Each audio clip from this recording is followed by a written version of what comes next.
System जो है India का, ये भ्रष्ट सिस्टम, इसको नाम दूंगा भ्रष्ट सिस्टम। टेबल के अंदर पैसा भी जाता है, खाने वाले 10 लोग, या फिर ये होता है कि पैसे के बिना भी हमारा मंत्री जी, एमएलए जी वो काम करवा देगा। कोई सच बोलता रहे तो बोलता रहे, लेकिन मेरी सरकार है तो मेरी लाठी। मुझे इस जगह पर आप पोस्टिंग कर दीजिए, मैं आपको इतने दूंगा, चुनावों में फंडिंग दूंगा। Day to day news Bharat में मैं सुरभि गैरोला आपका स्वागत करती हूं। Day to day news Bharat स्वतंत्र पत्रकारिता की ओर अग्रसर है। आज हम बात करेंगे राजनीति की और पुलिस की। समाज में ये क्या भूमिका निभा रहे हैं, इस मुद्दे पर बात करने के लिए आज हमारे साथ स्टूडियो में मौजूद हैं अमर। अमर, क्या मानते हैं आप, पुलिस का जो कार्य है उसमें पॉलिटिशियंस का कितना इंटरफेरेंस है? देखिए, सबसे पहले तो मैं आपको ये क्लियर कर दूं और दर्शकों को ये साफ तौर पर कहना चाहूँगा, day to day news Bharat निष्पक्ष होकर अपनी बात रखता है और नेताओं से आंख में आंख मिलाकर हम सवाल पूछते हैं। हमारा चैनल आम लोगों के लिए ये बनाया गया है, दबे कुचले लोगों की आवाज़ को बुलंद करना हमारा लक्ष्य है। समाज में जितने भी लोग तिरस्कार का सामना कर रहे हैं, उनकी आवाज़ को हम बुलंद करेंगे और सच्ची पत्रकारिता के रास्ते पर चलेंगे। हमारा कोई भी पत्रकार किसी से किसी भी तरह का कोई गिफ्ट स्वीकार नहीं करेगा और ना ही किसी से कोई एडवर्टीजमेंट लेगा। हम ढोंगी बाबाओं और तांत्रिकों के खिलाफ मुहिम छेड़े रखे हैं और इनकी कोई भी खबर हम नहीं चलाएंगे। लोकतंत्र के चौथे स्तंभ को भी बचाने की हम लगातार कोशिश कर रहे हैं और प्रशासनिक कोई भी अमला हो उससे भी सवाल पूछना हमारा फ़र्ज़ है और आज पड़ताल करने का यही हमारा मुख्य लक्ष्य है। हमने ये जो शुरुआत लोगों के लिए की है ना सुरभि, लोगों को जागरूक करना, बताना, वो भी हमारा फ़र्ज़ है। और सिस्टम को लेकर सवाल जब तक नहीं उठाएंगे ना, तब तक सच्ची पत्रकारिता जो है निष्पक्षता के साथ नहीं हो पाएगी। अब बहुत ही वाजिब सवाल आपने पूछा है और हॉट टॉपिक भी होना चाहिए। लोकतंत्र के चौथे स्तंभ में ना इस तरह के सवालात जो है ना आजकल मीडिया में पूछे नहीं जाते हैं, लेकिन बहुत अच्छी चीज़ है हमारे चैनल ने day to day news Bharat ने शुरुआत की है। अब आपका सवाल है राजनीतिक आकाओं का, मैं अपनी भाषा में सिंपल कर लेता हूँ, राजनीतिक आकाओं का पुलिस के काम में कितना हस्तक्षेप है। देखिए, हस्तक्षेप बहुत है। अब देखिए, कोई ट्रांसफ़र करवानी हो, किसी के खिलाफ कोई पर्चा देना हो, कोई कानूनी कार्रवाई करनी हो, किसी की बदली करवानी हो या फिर कानून का दुरुपयोग करना हो, इस तरह की तमाम चीज़ें सामने आती हैं। अब जांचों में हस्तक्षेप का भी मामला समय समय की सरकारों में निकल कर आता रहा है। अब ठीक है, एक सरकार अगर 5 साल के लिए आई, उसने करना क्या है, पूरा सिस्टम चलाने के लिए एक कोऑर्डिनेशन रखना है। लोगों ने किसको चुना? नेता को चुना, मंत्री को चुना या फिर एक एमएलए को। ठीक है, उन्होंने अपनी पसंद से बनाया, हाँ मेरी पसंद का ये मंत्री है या फिर ये एमएलए है, मैं फ़ोन करूँगा, मेरा भी रसूख है, या मैं अमीर हूँ, बिजनेसमैन हूँ, मैं कॉल करूँगा। मेरा कोई काम फंसा है पुलिस में तो भाई नेता को कहा, उसने फ़ोन किया तो मेरा काम हो गया जी। सिस्टम जो है इंडिया का, ये भ्रष्ट सिस्टम, जिसके तहत अगर एक काम राउंड टेबल पर बैठकर ईमानदारी के साथ पुलिस और आम लोगों की डीलिंग के साथ मुकम्मल होता है तो कहीं ना कहीं वो भ्रष्टाचार में संलिप्त हो जाता है जब एक राजनीतिक व्यक्ति विशेष उसमें हस्तक्षेप करता है। बिल्कुल, उसमें क्या होता है, फिर करप्शन भी आ जाती है, टेबल के अंदर पैसा भी जाता है, खाने वाले 10 लोग, या फिर ये होता है कि पैसे के बिना भी हमारा मंत्री जी, एमएलए जी वो काम करवा देगा, जनप्रतिनिधि जिसको बोलें आसान शब्दों में। अब देखिए, कानून की व्यवस्था में ये एक बड़ी समस्या है, ये साफ तौर पर हम लेकर चलेंगे और न्यायालय की स्वतंत्रता में भी कहीं ना कहीं ये एक बहुत बड़ा दंश है। अब पुलिस सही तरीके से काम भी नहीं कर पाती है, नेताओं के चलते, प्रेशर के चलते कहिए या फिर सिफारिश के कहते आप चलिए। 2-3 एग्जाम्पल आपको दूंगा।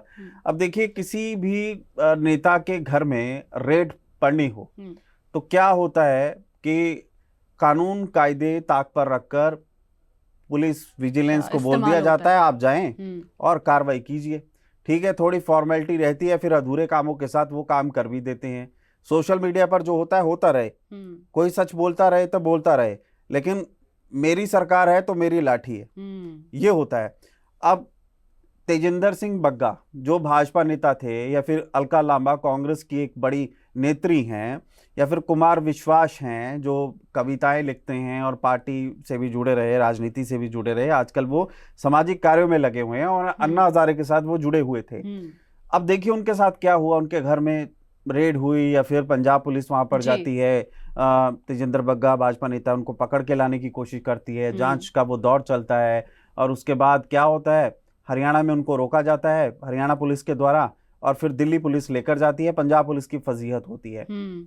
और इसी तरीके से जब अलका लांबा को पुलिस थाने में बुलाया गया, आपको पता होगा रोपड़ में पुलिस थाने में अलका लांबा जो कांग्रेस की नेत्री हैं उनको भी बुलाया गया। तो हमारे पंजाब में ना ये कल्चर नहीं है, या फिर देश में कहीं ये कल्चर नहीं है कि महिलाओं को थाने में बुलाया जाए। हाँ, कुछ क्रिमिनल मामलों में प्रोटोकॉल फॉलो नहीं, कत्ल केस के मामले में या फिर जघन्य अपराध हो तो अलग बात है, लेकिन छोटे मोटे मामलों में आप महिलाओं को इस तरह बुला के प्रताड़ित कर रहे हैं, अपमानित कर रहे हैं, वो हमारी संस्कृति नहीं है। तो अब कहने का मतलब ये है कि भ्रष्टाचार से लेकर ये तमाम चीज़ों में जो ताना बाना दिख रहा है या फिर लोकतंत्र के लिए जो खतरा ये बन रहा है ना, ये राजनेताओं के चलते हो रहा है, इनके हस्तक्षेप की वजह से हो रहा है। इसी तरीके से समय समय की सरकारों की अगर एग्जाम्पल दूं तो कांग्रेस की जब सत्ता आई थी पंजाब में, तो आप देखिए तो अकाली दल के जो नेता थे वो एक लाल डायरी रखा करते थे, हालांकि नाम नहीं लेना चाहूंगा क्योंकि उनकी अब सरकार नहीं है, नाम लेके फायदा भी क्या है। ठीक है, उन्होंने अपनी सरकार में जो किया, लेकिन लाल डायरी पर वो नाम लिख लिया करते थे अफसरों का। तो वो कहीं ना कहीं जो रंजिश है वो फिर आगे भी चलती है, फिर पॉलिटिकल इंटरफेरेंस होता है।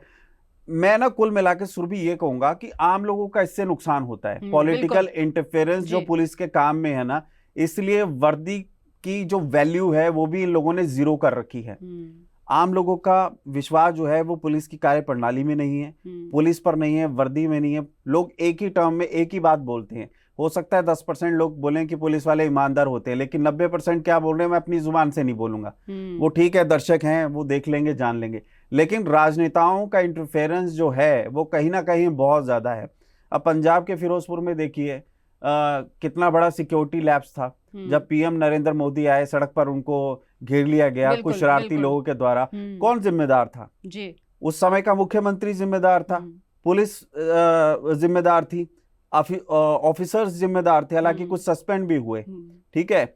और पुलिस हेडक्वार्टर में जब ग्रेनेड से हमला हुआ, इतनी बड़ी सुरक्षा के कोलैप्स हो गई, वो किस लिए हो गई?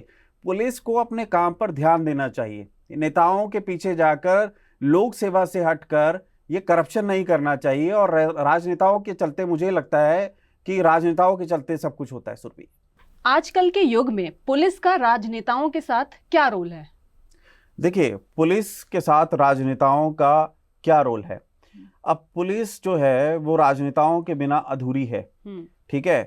पुलिस ने हफ्ता देना होता है, पुलिस के किसी अधिकारी ने अगर ट्रांसफर लेनी है, कहीं मलाईदार जगह हो जहां पर करोड़ों रुपए की कमाई हो रही हो, तो वो ठेका होता है कि हाँ मुझे इस जगह पर आप पोस्टिंग कर दीजिए, मैं आपको इतने दूंगा, चुनावों में फंडिंग दूंगा। इस तरह का जो ताना बाना है वो नेताओं के साथ चलता रहता है, तो उसको बहुत हाई लेवल पर एक करप्शन के तौर पर देखा जाता है।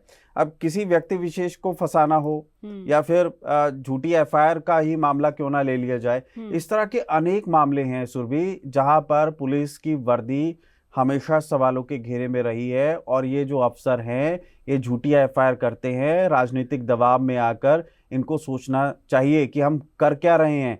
30-40 साल आपने यहाँ पर नौकरी करनी है, खुदा ना खास्ता 5 साल के बाद कोई तब सरकार तब्दील हो गई या कोई दूसरा आ गया, तब आपका क्या होगा? आपकी ट्रांसफर होगी, आपको ऐसे एरिया में भेजा जाएगा जहां पर आप अपने परिवार से दूर होंगे, बच्चों से दूर होंगे, या फिर आपका डिमोशन जाएगा, या फिर ऐसे मामले में आप पे सीधा गाज गिरेगी। बहुत सारे मामले होते हैं। तो मेरा ये मानना है कि पुलिस प्रशासन को या फिर पुलिस को या फिर कोई भी अधिकारी को एक ईमानदार छवि के साथ काम करना बहुत ज्यादा इंपॉर्टेंट है। क्या ये आसान है पुलिस के लिए? बिल्कुल आसान है, क्यों नहीं आसान है। वो सैलरी लेते हैं, सैलरी कितनी होती है? 60,000 से लेके 1.5 लाख तक आराम से बनता है, टीएडीए सब मिलाकर। कई बार तबादले की कर दिए जाते हैं, ऊपर से दबाव बनते हैं, अगर कोई भ्रष्टाचार ना करना चाहे और मतलब सादगी से काम करना चाहे तो कई बार उन पर ऊपर से भी प्रेशर बनाए जाते हैं, वो कैसे डील करे थे? आपको पता है रॉबर्ट वाड्रा के मामले में खेमका साहब थे, पूर्व अधिकारी, आईपीएस अधिकारी, कितने तबादले हुए? बिल्कुल वही चीज फिर बाकियों को फेस करना पड़ता है। बहुत सारे तबादले हो गए, क्या फर्क पड़ता है? मतलब जब आप राष्ट्र के नाम अपनी जिंदगी कर देते हो, उस वर्दी से प्यार करते हो, तो ये चीजें मायने नहीं रखती। तो आपके लिए कर्तव्य निष्ठा ही सबसे सर्वप्रिय होती है। अच्छा अमर, जो सरकारी डिपार्टमेंट है उनके जो है आम लोगों के लिए उनके जीवन पर क्या प्रभाव है, मतलब क्या रोल है मेन उनका? देखिए, आम लोगों के जीवन पर प्रभाव या फिर रोल की बात करें तो वही चीज आ जाती है, कर्तव्य निष्ठा। और जिस काम के लिए आपने पहले दिन कसम खाई थी, वर्दी पहनते हुए कसम खाई जाती है कि मैं लोकतंत्र की रक्षा करूंगा, पूरी ईमानदारी निष्ठा के साथ काम करूंगा और अपने अधिकारों का दुरुपयोग नहीं करूंगा। बहुत लंबी चीज़ें होती हैं, काफ़ी खास चीज़ें होती हैं। और राष्ट्रगान के सामने जब आप ये जनमन गण गा कर ये चीज़ें बोलते हो तो आपको सोचना चाहिए आप क्या कर रहे हो। अब आप ईमानदारी का जितना खाओगे उतना अच्छा रहेगा।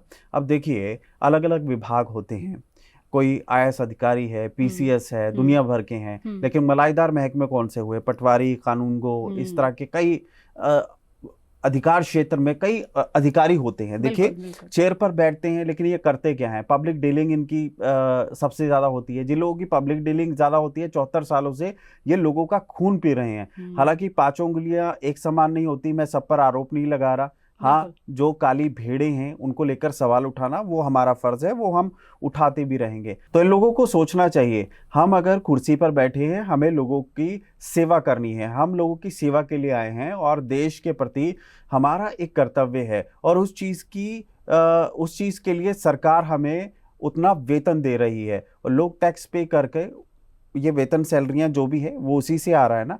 तो कहीं ना कहीं ये सोचने वाली बात है। और वही मैं कहूँगा कि day to day news Bharat जो है वो लगातार इस तरह करप्शन के मामलों को, अधिकारियों के सिस्टम को लेकर, देश में जो गड़बड़ियाँ चल रही हैं या फिर भ्रष्ट लोग जो नज़र आ रहे हैं उनको लेकर सवाल उठाता रहेगा। और आज इसी तरीके से हमने जो शुरुआत की है और आने वाले समय में सुरभि लगता है कि नेताओं से लेकर राजनेताओं तक इसका असर ज़रूर पड़ेगा। बिल्कुल बिल्कुल अमर। तो ये थी आज हमारी चर्चा हुई है राजनीति को लेकर और पुलिस के रोल को लेकर। ऐसे ही और मुद्दों को लेकर हम फिर हाजिर होंगे।